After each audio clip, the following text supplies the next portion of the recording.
رمضان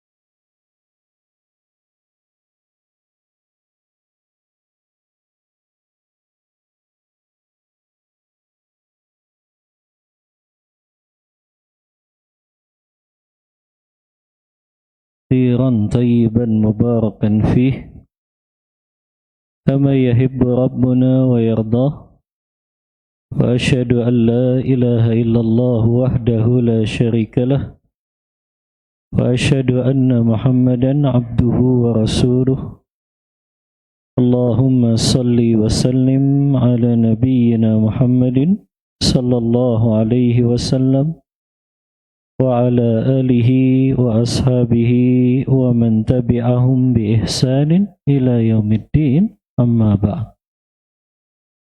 إخواني وأخواتي في الله rahimani wa rahimakum. Alhamdulillah, di petang hari ini di tanggal 2 Ramadan Allah Subhanahu wa taala masih memberikan kita kesempatan untuk kembali duduk di majelis ilmu yang mulia ini, yang pada petang hari ini insyaallah kita akan membahas tentang bagaimana Ramadan generasi terbaik umat ini di medan jihad. Kalau antum mungkin sudah sering dengar bagaimana baca Al-Qur'annya para ulama salaf di bulan Ramadan, bagaimana qiyamul lailnya di bulan Ramadan, maka pada kesempatan kali ini kita akan bahas bagaimana jihadnya mereka melawan orang-orang kafir di bulan Ramadan. Yang pertama, ikhwan dan akhwati fillah rahimani wa rahimakumullah, yang harus kita ketahui, disyariatkannya puasa Ramadan itu tahun kedua Hijriyah, dan pada saat itu juga Allah syariatkan perang Badar. Jadi Ramadan pertama kaum muslimin Allah perintahkan mereka berjihad di jalan Allah. Badar itu jaraknya dengan Madinah sekitar 155 km. Dari sini kemana? 155? Bandung lewat kan? Baik. Kondisi mereka hanya memiliki 70 ekor unta. Dari Madinah ke Badar yang ikut 314 sahabat. Ini riwayat yang paling sahih yang diriwayatkan oleh Ibnu Ishaq dalam kitabnya Al-Maghazi. Para ulama hadis kalau mereka mengambil riwayat-riwayat sirah seperti ini, mereka lebih mensahihkan riwayat yang datang dari Ibnu Ishaq. Karena banyak riwayat dalam sirah nabawiyah ini yang diriwayatkan oleh Al-Waqidi. Untuk kalau baca kitab-kitab sirah banyak tuh riwayatnya Al-Waqidi. Dan para ulama hadis selalu melemahkan berita riwayat yang datang dari Al-Waqidi.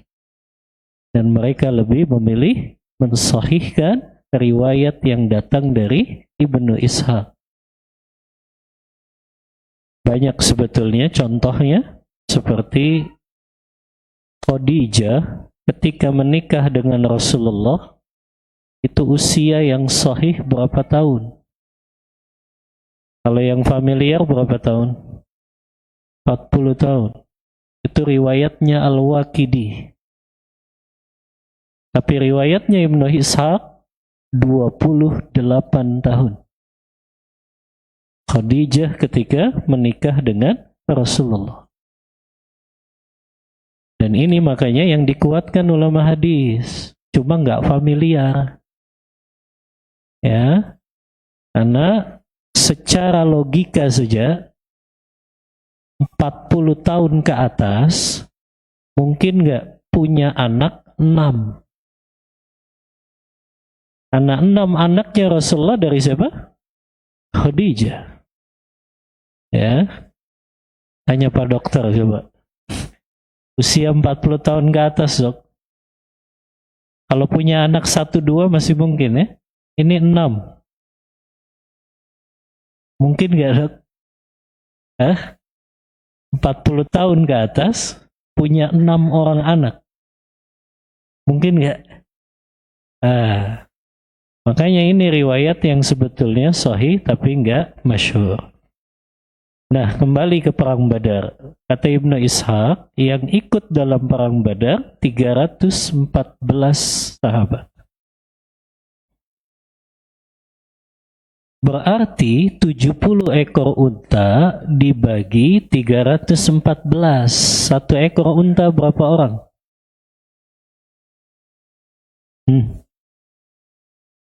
Kan yang ikut 314. Untanya cuma 70. Berarti 314 dibagi 70 berapa? 3 atau 4 atau 4 atau 5?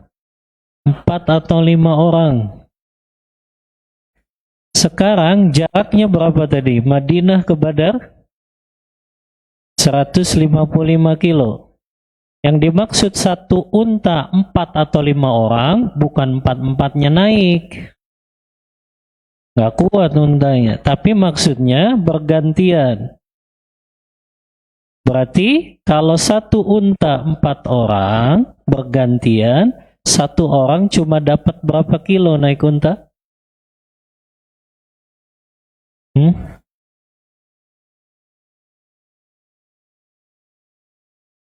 Berapa kilo? Susah kalau lagi puasa ditanya. Berapa kilo?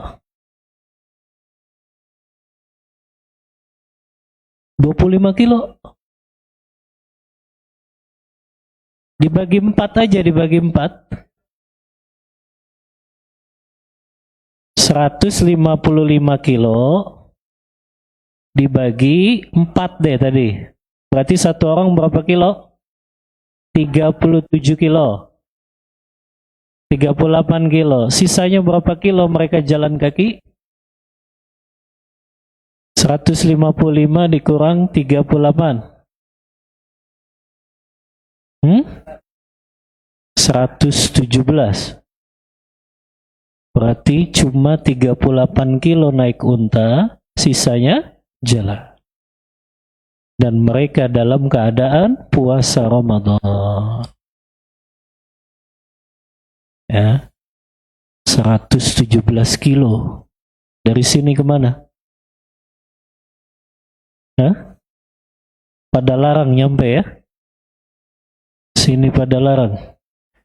Subhanallah. Antum mau coba gak lagi puasa? 117 kilo jalan. Dan sampai Badar, bukan dipijitin dulu. Sampai Badar mereka gak istirahat. Langsung jihad melawan orang-orang kafir. Inilah kenapa alumni perang Badar mereka begitu istimewa. Makanya para ulama hadis banyak menjelaskan dalil-dalil tentang keutamaan para sahabat yang ikut dalam perang Badar. Karena perjuangannya, pengorbanannya. Bayangkan 117 kilo jalan kaki untuk jihad melawan orang kafir dalam keadaan puasa Ramadan. Sampai Imam Bukhari kan membuat bab khusus tentang keutamaan man syahida badran minas sahabah. Fadlun man syahida badran minas sahabah. Keutamaan para sahabat yang ikut dalam perang Badar. Kalau antum belajar ilmu mustalahul hadis, perawi yang paling tinggi tingkatannya itu mereka yang ikut dalam perang Badar. Jadi ulama hadis itu punya tabaqat ar-riwayat, tingkatan-tingkatan para perawi hadis. Kalau antum cek siapa tingkatan yang paling tinggi, mereka yang ikut dalam perang Badar. Karena perjuangannya ini, ya, di mana mereka di Ramadan berjuang melawan orang kafir. Bayangin jalan kaki 117 km. Kita bawakan keutamaan para sahabat yang mereka ikut dalam perang Badar.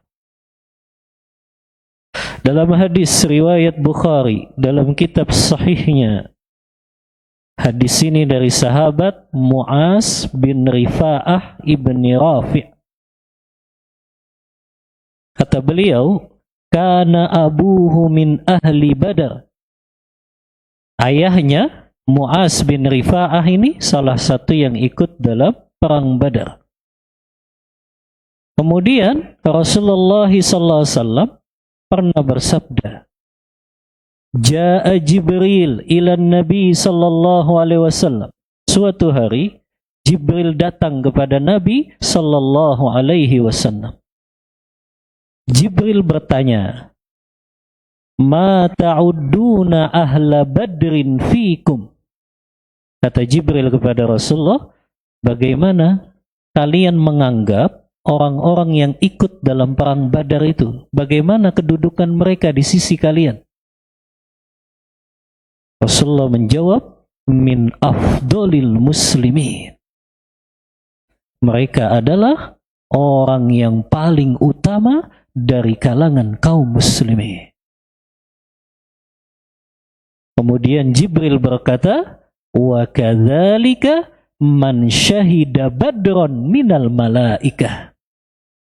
Begitu juga, kata malaikat Jibril, malaikat yang ikut dalam perang Badar, mereka adalah malaikat yang paling mulia di sisi Allah.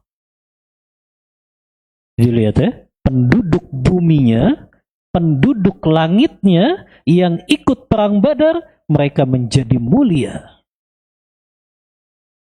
Bayangkan kata Jibril, begitu juga malaikatnya.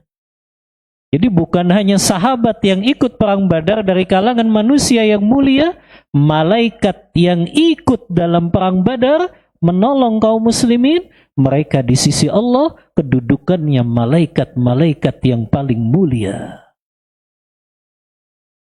Makanya Jibril kan ikut dalam perang Badar. Jibril memakai baju perang tapi nggak kelihatan berdasarkan hadis Rasulullah. Jibril dan para malaikat turun membantu kaum muslimin yang jumlahnya kalah 3 kali lipat. Kalau dalam ilmu militer 3 kali lipat kalahnya itu kan setengah jam selesai.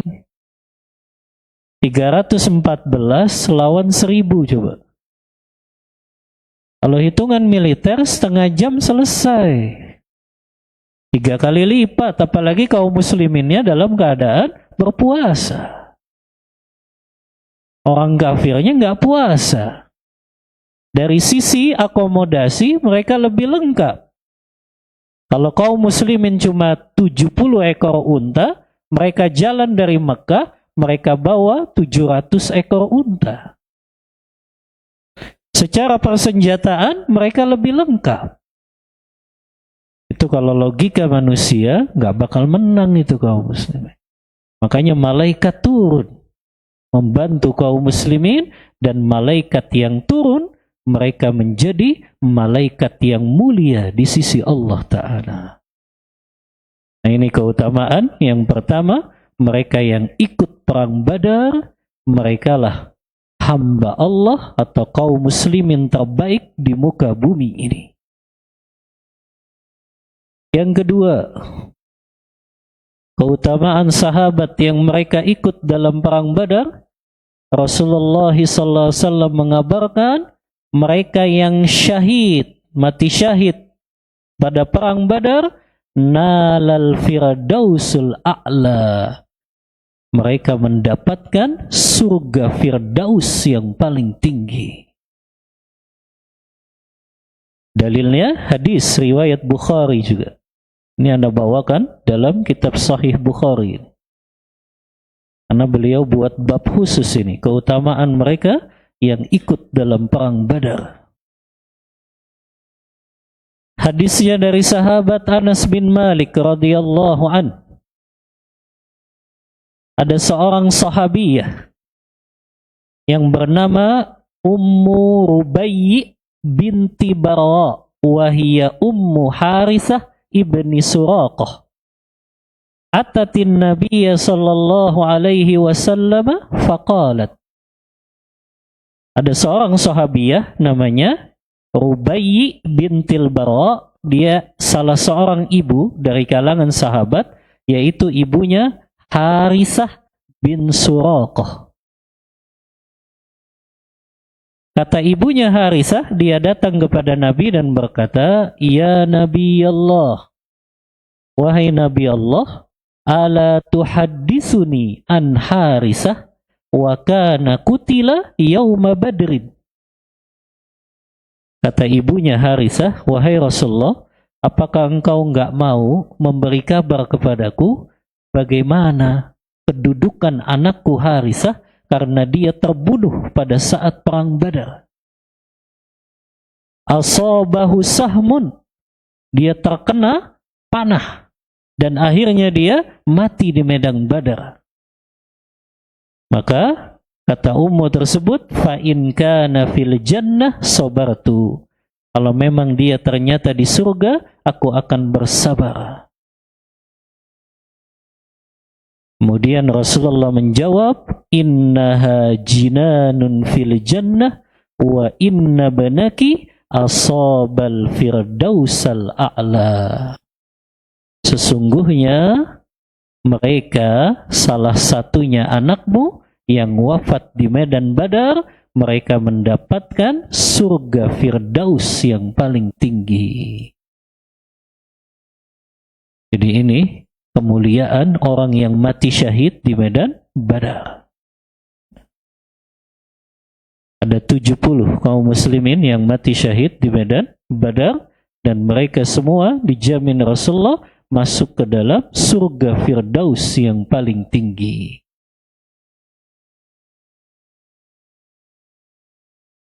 Yang ketiga,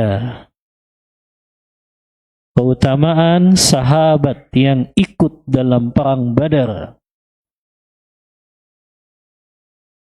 Hadis ini diriwayatkan oleh Imam Ahmad dalam kitab Musnadnya.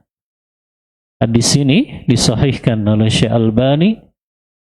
Rasulullah SAW bersabda, innallaha ittala'a ala ahli badrin faqala i'malu ma syi'tum faqad ghafartu lakum.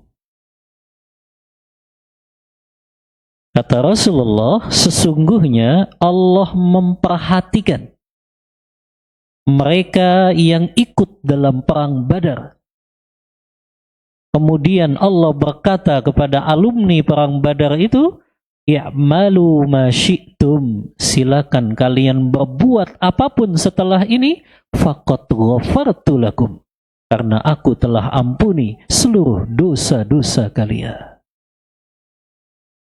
Kata Ibnu Hajar dalam Fathul Bari ketika menjelaskan hadis ini, wa hiya bisyaratun 'azimatun lam taqa' li ghairihi. Ini kabar gembira untuk mereka yang ikut dalam perang Badar yang tidak dimiliki oleh sahabat yang mereka tidak ikut dalam perang Badar. Lihat, Allah jamin, silakan kalian berbuat apapun, aku telah ampuni dosa-dosa kalian. Tapi bukan berarti setelah itu alumni perang Badar mereka maksiat. Justru ini tanda alumni perang Badar Allah jaga mereka. Allah jaga apa? Untuk tidak jatuh dalam dosa-dosa besar. Nah, ini keistimewaan mereka yang ikut dalam perang Badar yang tidak dimiliki oleh sahabat-sahabat yang tidak ikut dalam perang Badar. Adapun tuduhan dari kalangan orang-orang Syiah yang mereka mengatakan Utsman bin Affan itu nggak ikut perang Badar. Tahu nggak antum kenapa Utsman nggak ikut perang Badar? Hah? Kenapa Utsman bin Affan nggak ikut perang Badar? Kan ini yang dijadikan alasan oleh Khawarij juga ketika memberontak kepada Khalifah Utsman. Ketika mereka memberontak, mereka dalilnya ini, Utsman kan bukan alumni perang Badar, kata mereka. Nggak punya keistimewaan. Tahu antum apa alasannya Utsman nggak ikut perang Badar? Hah? Karena istri beliau sakit. Siapa? Ruqayyah. Dan Rasulullah mengizinkan. Makanya, wallahu a'lam, terlepas ulama beda pendapat, apakah Ruqayyah meninggal di bulan Ramadan juga? Sebagian ulama mengatakan iya. Makanya Utsman gak ikut dalam perang Badar karena merawat istrinya Ruqayyah yang dalam keadaan sakit. Maka sebagian ulama berpendapat Ruqayyah pun meninggal pada bulan Ramadan. Nah ini bantahan kepada mereka yang menjadikan Utsman bin Affan ini dituduh mereka menuduh Utsman tidak ikut perang Badar maka nggak punya keistimewaan. Yang keempat, mereka yang ikut perang Badar dijamin oleh Rasulullah SAW mereka tidak akan masuk ke dalam nerakanya Allah. Ahlul Badar, alumni perang Badar, tidak akan masuk ke dalam nerakanya Allah. Hadisnya diriwayatkan oleh Imam Muslim dalam kitab sahihnya. Dari sahabat Jabir bin Abdullah radhiyallahu anhu.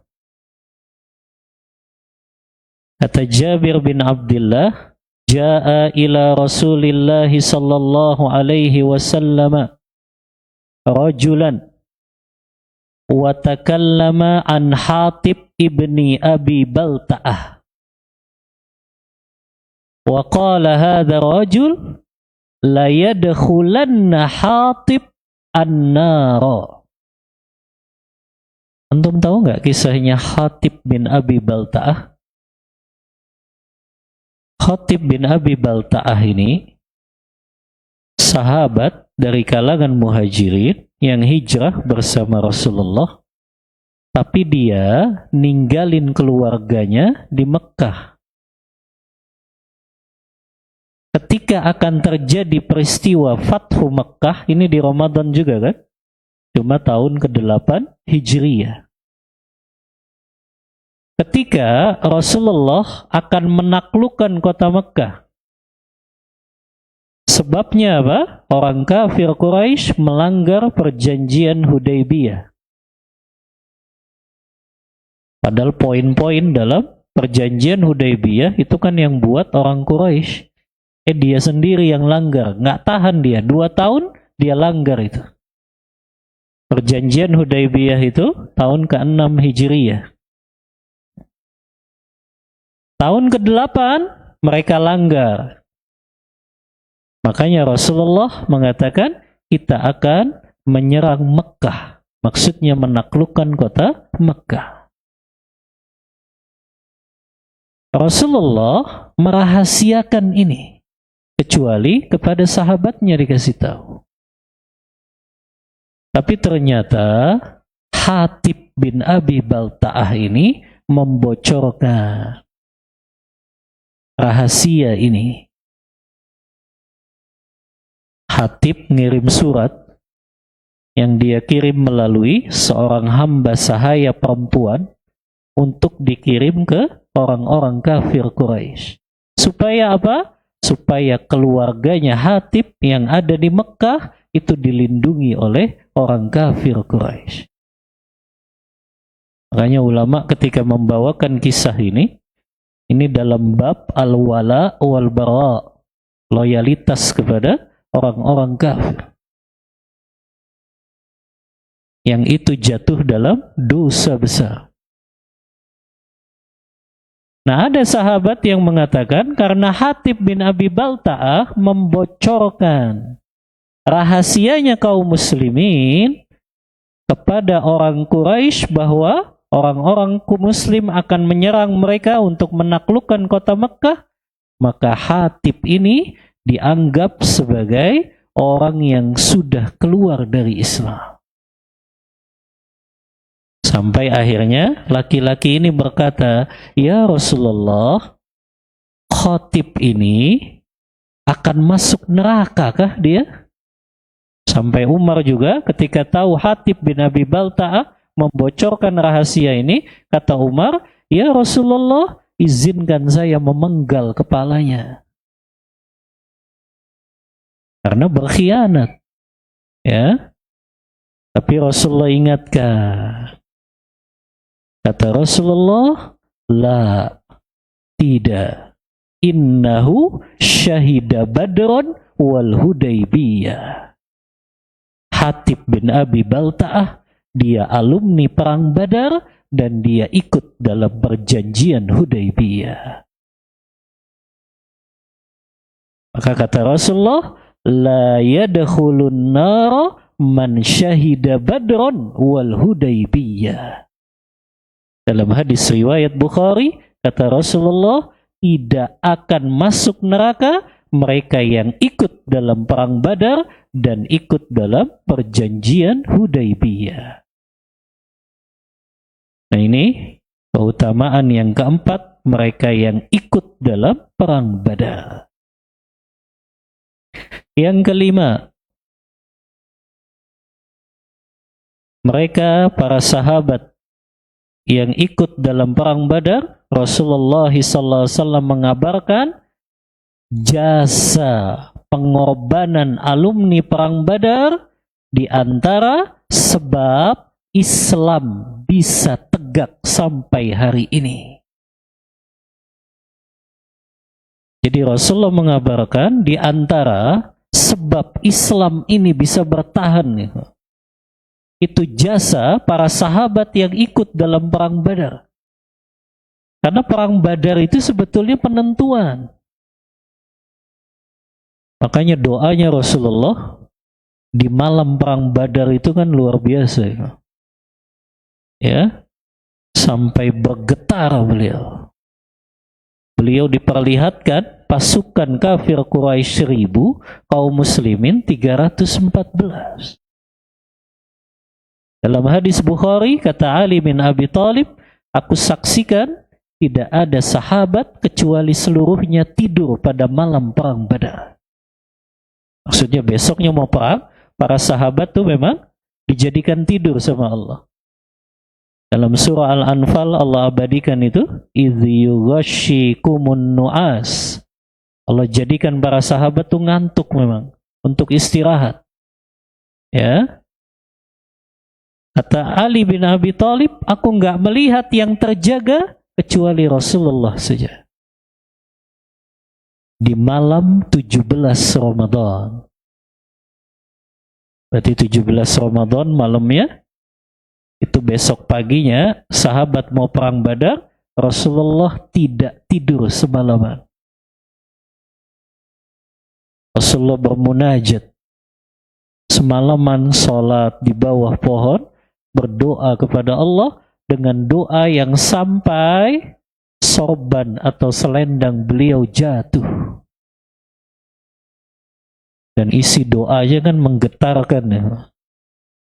Begitu tawakal dan pasrahnya sudah Rasulullah. Kalau ini kalah, selesai sudah kaum muslimin. Dalam doa yang terkenal kan, riwayat Bukhari, Rasulullah berdoa, Allahumma anjizli ma wa'attani. Allahumma anjizli ma wa'attani. Allahumma anjizli ma wa'attani. Ya Allah, tepatilah janjimu kepadaku. 3 kali Rasulullah berdoa dengan doa itu. Kemudian Rasulullah berkata, Allahumma intuhlik hadhil isabah min ahlil Islam lam tu'bad fil ardi abadan. Isi doanya tuh menggetarkan sekali. Rasulullah berdoa, ya Allah, seandainya pasukan kaum muslimin besok ini kalah dan binasa, nggak ada lagi yang menyembahmu di muka bumi. Oh, itu kan isi doanya dalam sekali. Ya, seandainya pasukan kaum muslimin habis ini binasa besok, nggak akan ada lagi yang menyembahmu di muka bumi. Makanya Badar itu penentuan. Ya. Makanya setelah Badar kaum muslimin menang, 30 tokoh Quraisy itu kan mati di Badar. Dan semua tokoh Quraisy, kalau disebut tokoh Quraisy, kalau antum baca dalam sirah, itu semuanya para pengusaha dan pedagang besar di kalangan Quraisy. Jadi 30 tokohnya mati di Badar, itu sudah lumpuh sebetulnya Quraisy. Ekonominya sudah kacau itu. Bayangin 30 pengusaha besarnya mati di Badar. Abu Jahal itu pengusaha. Umayyah bin Khalaf itu pengusaha. Ya, Utbah bin Rabi'ah itu pengusaha. Mereka semua mati di Badar. Dan lumpuh itu Quraisy. Makanya setelah kaum muslimin menang di Badar, itu Quraisy sudah ya dalam keadaan lumpuh ekonominya. Mereka nggak punya tokoh-tokoh lagi. Kecuali Abu Lahab kan, Abu Lahab nggak ikut dalam perang Badar. Makanya ini doa yang luar biasa, munajat yang betul-betul menunjukkan kepasrahan Rasulullah yang memang betul-betul tawakal sudah, betul-betul mohon pertolongan kepada Allah dengan jumlah kaum muslimin yang begitu kalah jauh 3 kali lipat dari orang-orang kafir Quraisy. Maka Badar itu menentukan sekali. Kaum muslimin kalau kalah saat itu sudah selesai. Tapi Allah memang maha mengatur skenario untuk hamba-hambanya. Allah jadikan kaum muslimin menang di Badar, dan itu tanda orang-orang Madinah itu sudah mulai diakui keberadaannya. Orang Quraisy dulu kan ngeremehin itu para sahabat yang ada di Madinah. Setelah mereka kalah di Badar, mereka baru tuh menganggap Rasulullah itu punya kekuatan yang luar biasa. Berapa tahun itu Rasulullah bangun? Berapa tahun Rasulullah bangun kekuatannya? Dakwah Rasulullah di Mekah berapa tahun? 13. 2 tahun kan? Beliau di Madinah sudah perang Badar. Berarti berapa tahun? 15 tahun.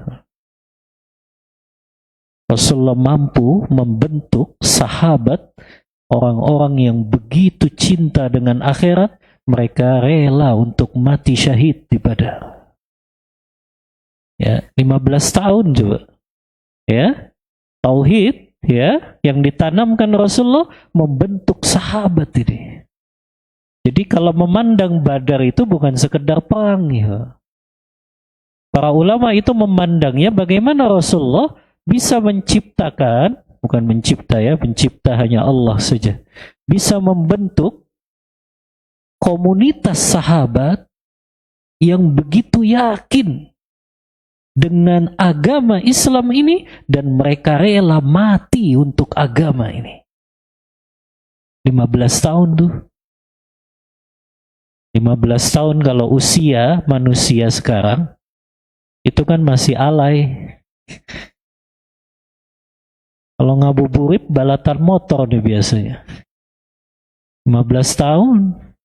Ya, tapi Rasulullah bayangin waktu yang singkat 15 tahun mampu mencetak sahabat-sahabat yang rela mati untuk agama ini.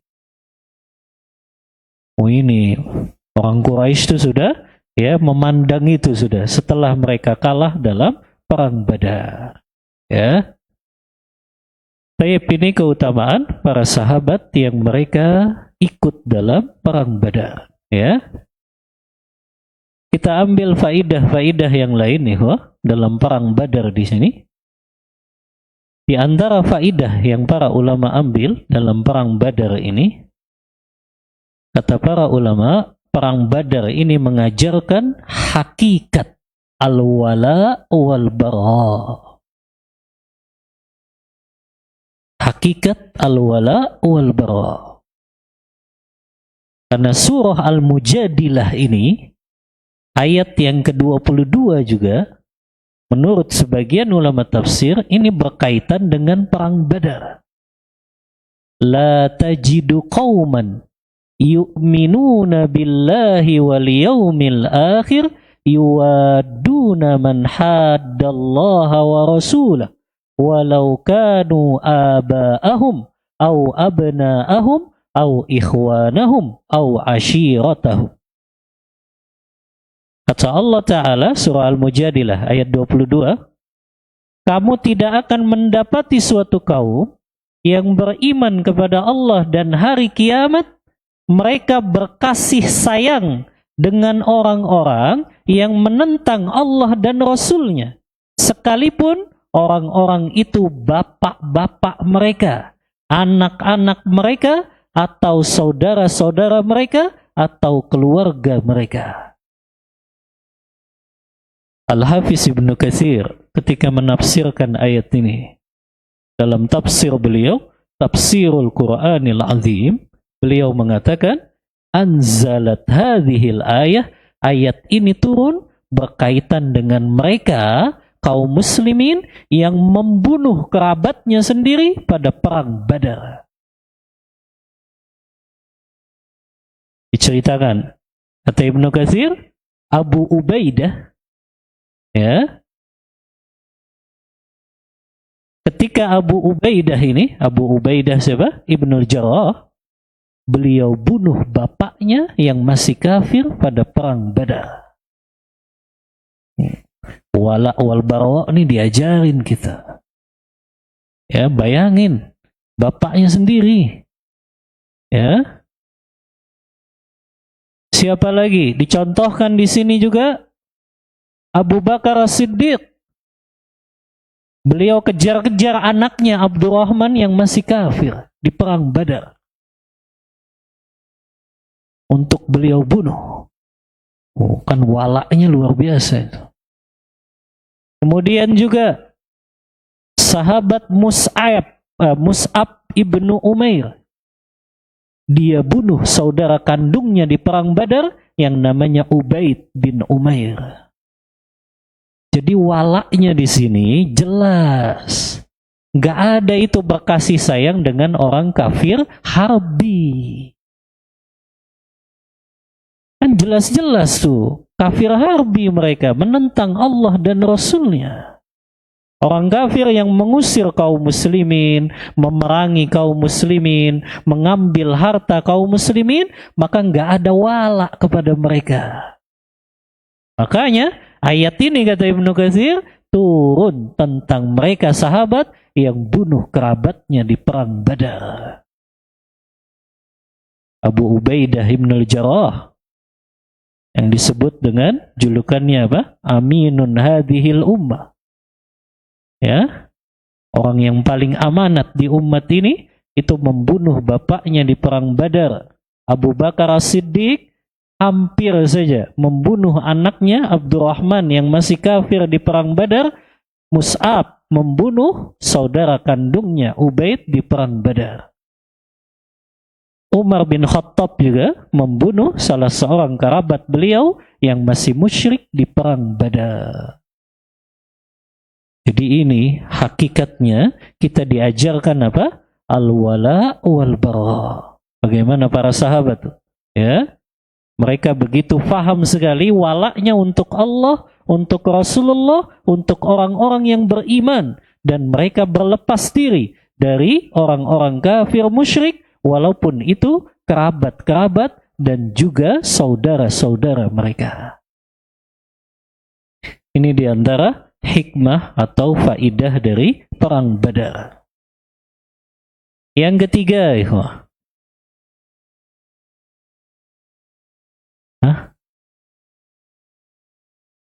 Oh, yang kedua. Yang pertama kan tadi keutamaan sahabat yang ikut dalam perang Badar.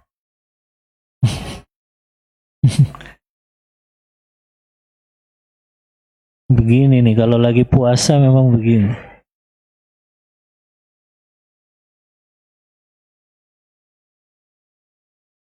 Jadi yang ketiga kan sekarang. Yang ketiga, di dalam kisah diantaranya dalam perang Badar ini, antum mungkin sudah baca ya tentang perang Badar ini. Di antara kisah yang ada di dalam perang Badar, sebelum perang itu, Rasulullah kan ingin menempatkan pasukannya di suatu tempat. Kata Rasulullah, kita ambil tempat ini sebelum orang-orang kafir Quraisy datang. Tapi pada saat itu ada seorang sahabat namanya Khubab, ya, yang dia mengatakan, ya Rasulullah, apakah ini berdasarkan wahyu dari Allah atau ini ijtihad pribadimu? Kata sahabat Khubab ini. Nah, ini adab kepada Rasulullah. Nggak langsung Khubab bilang, kayaknya di sini nggak pas Rasulullah. Tapi Khubab tanya dulu. Ini adabnya. Wahai Rasulullah, ini berdasarkan dari wahyu atau ijtihad pribadimu? Maka Rasulullah jawab kan, ini bukan dari wahyu. Maka baru tuh Khubab berani menyampaikan sarannya. Kata Khubab, ya Rasulullah, kalau memang ini bukan berasal dari wahyu, menurutku yang lebih baik adalah kita cari tempat yang dekat dengan sumber air. Karena kenapa? Karena nanti mereka yang kalah dalam perang ini, mereka yang tidak menemukan sumber air. Ya. Maka Rasulullah pun berkata, engkau benar wahai Khubab, kita pindah, kita cari ke tempat yang dekat dengan sumber air. Nah, dari sini kata ulama, ya, sirah di antara faidahnya, hadis ini sebetulnya mengajarkan kita gak boleh lagi menolak wahyu dari Allah. Karena Khubab nanya dulu kan, kalau itu wahyu, sudah, sahabat gak akan nolak. Tapi ketika itu ijtihad pribadinya Rasulullah, baru Khubab menyampaikan sarannya. Nah, ini jadi dalil. Kalau sudah wahyu dari Allah, wahyu itu apa saja? Al-Quran, hadis-hadis Rasulullah yang sahih, jangan ditolak lagi. Karena begitu prinsipnya sahabat tuh. Kalau itu dari wahyu dari Allah, mereka sudah nggak berani untuk nolak. Nah, ini cara beragamanya sahabat, Bapak Ibu. Kalau itu ternyata wahyu dari Allah, mereka nggak berani nolak lagi. kecuali itu ijtihad pribadi dari Rasulullah. Nah, maka di sini juga para ulama usul fikih membagi, memang terkadang ada wilayah-wilayah yang Rasulullah berijtihad. Terlebih lagi dalam urusan dunia, mengatur strategi dalam peperangan. Ini memang ijtihadnya beliau. Tapi ada yang memang juga itu wahyu dari Allah. Sebagaimana dalam perang Badar ini, Rasulullah juga dapat wahyu tentang tempat-tempat di mana orang-orang kafir Quraisy itu mati di medan perang Badar itu. Fulan akan mati di sini, fulan akan mati di sini, fulan akan mati di sini. Itu Rasulullah berdasarkan wahyu. Ya, maka dari sini kalau itu sudah datang wahyu dari Allah, nggak boleh lagi kita untuk menolaknya. Tadi perkataan Khobab, kalau ini memang dari wahyu, ya sudah. Tapi kalau ini bukan wahyu, baru beliau berani menyampaikan saran. Nah ini, faedah yang ketiga. Tidak boleh lagi menolak wahyu dari Allah, kalau itu berasal dari Al-Quran dan hadis-hadis yang sahih. Yang keempat, faedah yang juga diambil oleh para ulama di dalam peristiwa perang Badar ini, yaitu tentang harta ghanimah halal untuk umat ini. Harta ghanimah halal untuk umat ini. Apa dalilnya? Dalilnya firman Allah Ta'ala dalam surah Al-Anfal ayat 41. Nah ini ayat yang menurunkan tentang halalnya ghanimah bagi umatnya Rasulullah. Allah Ta'ala berfirman, wa'lamu annama ghanimtum min syai'in fa anna lillahi khumusahu walirasuli walidhil qurba waliyatama wal masakin wabnis sabil in kuntum amantum billah wa ma anzalna ala abdina yaumal furqan yaumal taqal jam'an. Jadi nama lain perang Badar di dalam Al-Quran disebutnya Yaumul Furqan, hari pembeda. Jadi di dalam Al-Quran perang Badar itu disebutnya Yaumul Furqan. Kata Abdullah bin Abbas ketika menafsirkan ayat ini, kenapa disebutnya Yaumul Furqan? Dinamai Yaumul Furqan karena perang Badar Allah memperlihatkan antara yang hak dengan yang batil. Jadi pembeda mana yang hak, mana yang batil, itulah Yaumul Furqan, hari terjadinya perang Badar. Nah di sini dijelaskan cara pembagian ghanimah. Kata Allah Ta'ala, sesungguhnya apa saja yang kalian dapat dari harta rampasan perang, maka seperlimanya untuk Allah, untuk Rasulnya, kerabat Rasul, anak-anak yatim, orang-orang miskin, dan ibnus sabil. Jika kamu beriman kepada Allah dan kepada yang kami turunkan kepada Muhammad pada Yaumal Furqan, yaitu pada saat terjadi perang Badar. Berarti harta rampasan perang itu bagian untuk Allah, Rasulullah, kerabat Rasul, anak-anak yatim, orang miskin dan ibnu sabil, itu 1/5. Sisanya 4/5-nya itu untuk pasukan yang ikut perang dalam jihad ini. Jadi 1/5-nya aja tuh untuk Allah, untuk Rasulullah. Tapi yang dimaksud untuk Allah dan Rasulullah dibagi lagi tadi. Ya, untuk siapa? Untuk kerabatnya Rasul. Kemudian untuk anak-anak yatim. Kemudian untuk orang-orang miskin kemudian untuk ibnus sabil, musafir yang kehabisan bekal.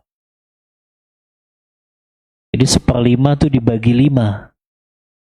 Ya, ini cara pembagian ghanimah. 4/5-nya untuk mereka yang ikut jihad. Walaupun ulama membedakan bagian mereka yang jalan kaki dengan mereka yang berkendara dalam perang Badar ini, atau mereka yang ikut jihad ini. Nah, jadi di sini antum harus tahu ya, pemasukan Rasulullah setelah beliau diangkat menjadi Rasul itu diantaranya dari harta ghanimah. Ya, dari mana? Harta ghanimah. Karena Rasulullah nggak sibuk cari nafkah lagi setelah diangkat jadi Rasul. Jadi dari ghanimah, dari fai, ya, fai itu harta yang didapatkan kaum muslimin, pasukan musuhnya sudah lari terlebih dahulu. Itu namanya fai. Tapi kalau ghanimah, itu kaum muslimin betul-betul berhadapan dengan orang-orang kafir dan kaum muslimin menang. Nah, ini bedanya antara ghanimah dengan fai, ya. Nah, ini sebab awal turunnya ayat yang menjelaskan tentang apa? Halalnya ghanimah untuk kaum muslimin. Berarti disyariatkan juga pembagian ghanimah pada saat selesai dari perang Badar ini, ya. Yang terakhir, yang kelima, faidah yang bisa kita ambil dalam perang Badar ini, tadi sempat ana singgung di sini, kekuatan doa dan tawakal seorang hamba mendatangkan pertolongan Allah Ta'ala. Jadi tadi ya, doanya Rasulullah yang begitu menggetarkan. Ini kalau kita tarik faidahnya, kalau kita dalam keadaan genting, butuh sekali pertolongan Allah, itu doanya sungguh-sungguh seperti ini. Ya. Doanya tuh kayak Rasulullah. Bayangin, ini utusan Allah, doanya sampai sebegitu sungguh-sungguhnya tuh di malam perang Badar. Sampai nggak tidur. Ini kan menunjukkan apa? Rasulullah ingin ngajarin kepada kita. Kalau dalam keadaan genting, doa dan tawakal yang kuat, itu sebab datangnya pertolongan Allah. Dan memang begitu ya, Allah baru mendatangkan pertolongannya di puncak ketawakalan seorang hamba. Kalau hamba itu sudah betul-betul pasrah, sudah betul-betul nggak bergantung lagi dengan makhluk, nggak bergantung lagi dengan materi dan kekuatan pribadi, tapi dia betul-betul pasrah sudah, menyerahkannya kepada Allah, betul-betul butuh pertolongan Allah. Disitulah Allah turunkan pertolongannya kepada hamba tersebut. Sama kan seperti Nabi Allah Ibrahim ketika akan dibakar. Antum baca tafsir Al-Baghawi ketika menafsirkan ya firman Allah dalam surah Al-Anbiya itu, qalu harriqu. Raja Namrud kan berkata, bakar ini Ibrahim yang telah menghancurkan Tuhan-Tuhan kita. Maka Nabi Allah Ibrahim sudah siap untuk dibakar. Kalau dulu kan dibakarnya dilempar begitu. Ya, apa tuh namanya? Ya, dilempar begini. Apinya sudah menjulang tinggi. Saat Nabi Allah Ibrahim sudah siap akan dilempar ke api, datang malaikat. Kata malaikat, alaka hajatun ya Ibrahim, apakah engkau butuh pertolonganku, wahai Ibrahim? Lihat orang yang tawakalnya di puncak totalitas sih. Kata Ibrahim, amma ilaika fala. Adapun kepadamu, aku enggak butuh pertolonganmu. Hasbiyallah wa ni'mal wakil. Cukup bagiku Allah sebaik-baik penolong. Ini faidah di puncak ketawakalan seorang hamba kepada Allah, baru Allah akan turunkan pertolongannya kepada hamba tersebut. Wallahu ta'ala a'lam bissawab. Sebetulnya banyak faidah yang lain, tapi karena terbatas waktu, ana cukupkan untuk materi. Kita buka diskusi dan tanya jawab. Wassallallahu ala nabiyyina Muhammadin wa ala alihi wa sahbihi wa sallam.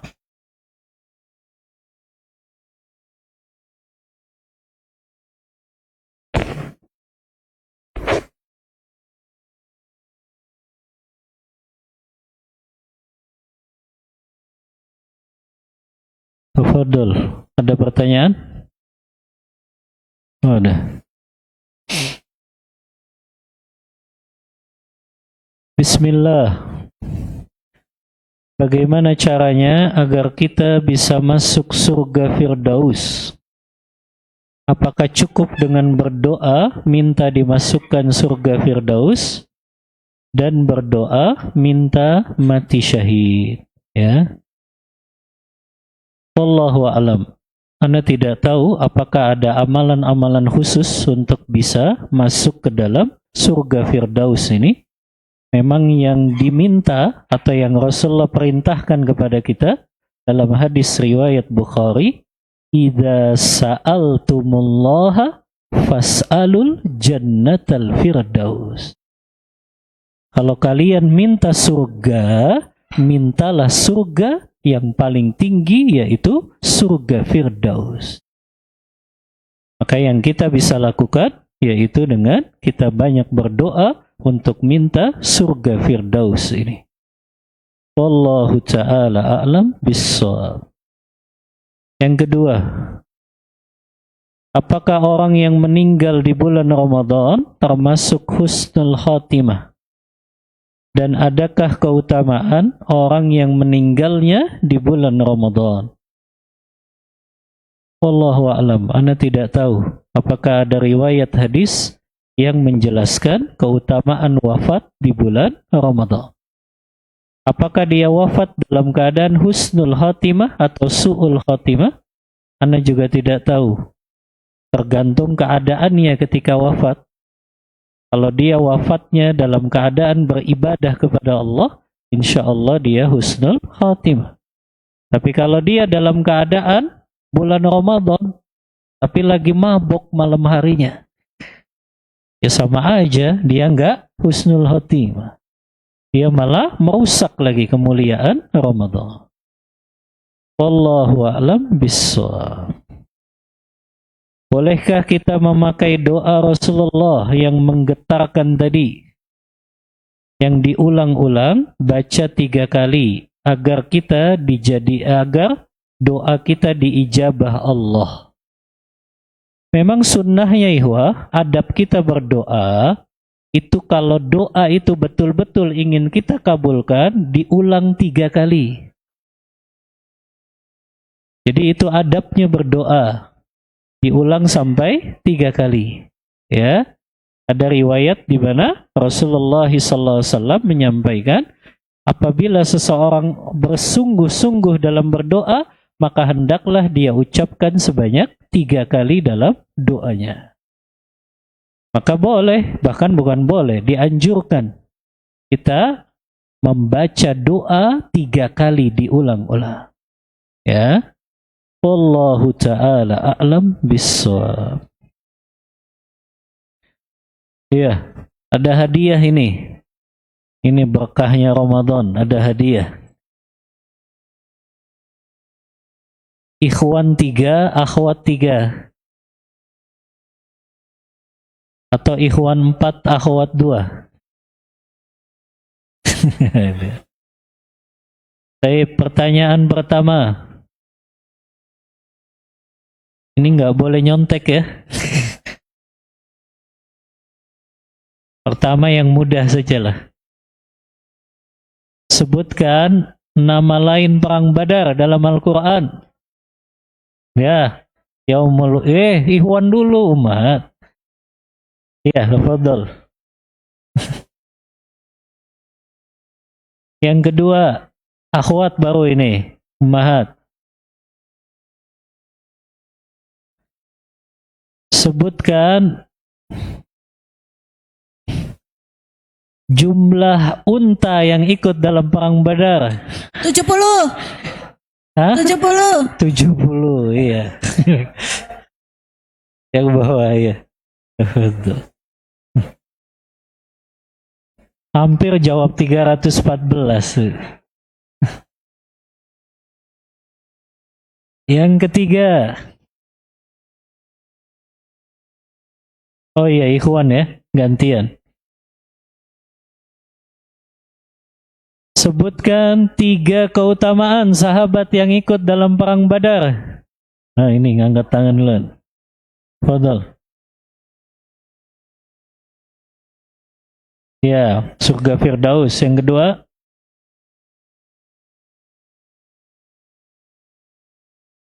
Ya.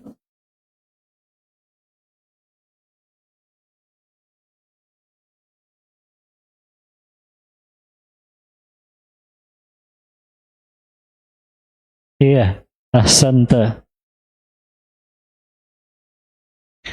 Yang keempat, akhwat ya.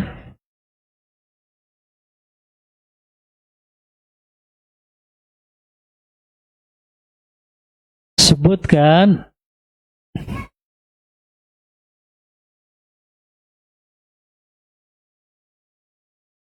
apa nih?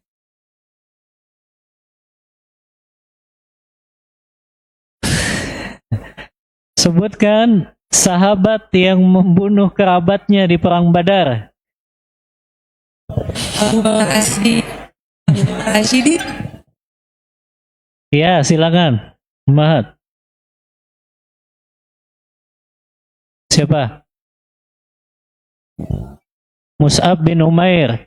Membunuh siapa?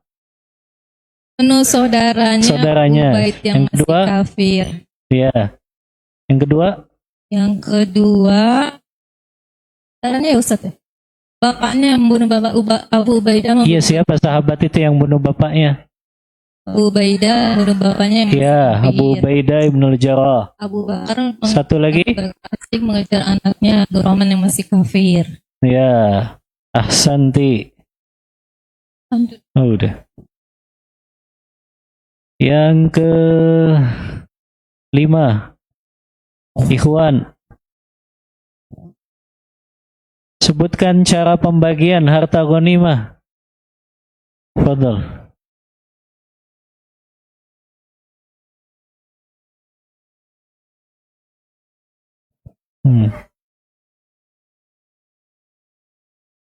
Baik, ahsanta.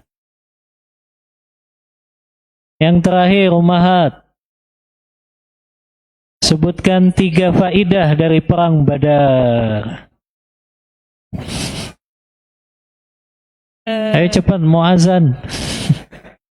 Hadiah umroh, Bu. Mengajarkan Allah dan Allah. Kemudian mendoakan kalau seorang hamba menjadi dalam pertolongan Allah. Enggak jelas suaranya. Tolong mic-nya, Bu. Yang pertama apa tadi? Mengajarkan al-wala dan al-bara. Ya, mengajarkan al-wala dan al-bara. Yang kedua? Harta ghanimah itu halal.